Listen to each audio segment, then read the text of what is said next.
A new House bill, if passed, will allow law enforcement to determine if drivers are operating a vehicle while impaired by way of oral fluid screenings. State Representative Brian Bagol says he believes there's been a decrease in drivers operating under the influence of alcohol, but Michigan needs to do more with drivers operating under the influence of drugs. If people knew how many people were out there operating under the influence of narcotics, they may not venture out even.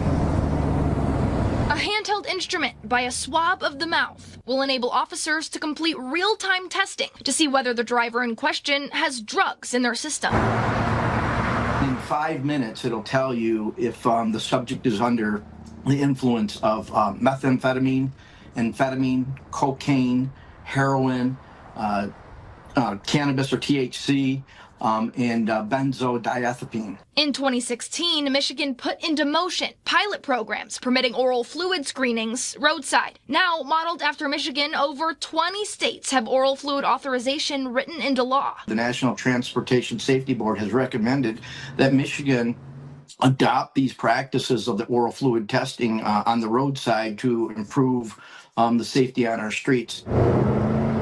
They recommend this type of testing become permanent, considering over 10,000 crashes involving an impaired driver occurred in 2023, according to Michigan State Police. And nearly 2,500 people in Michigan have died due to drug-involved crashes in the last decade. Statistics show that driving under the influence of narcotic has increased about 22%. Over the last several years. As a former sheriff, State Representative Brian Bagol is hopeful oral fluid screenings will offer drivers more safety on the streets. I'm optimistic that this is something that we can get through the House, through the Senate, and right onto the governor's desk. State Representative Bagol says the bill was referred to the House Government Operations Committee for consideration.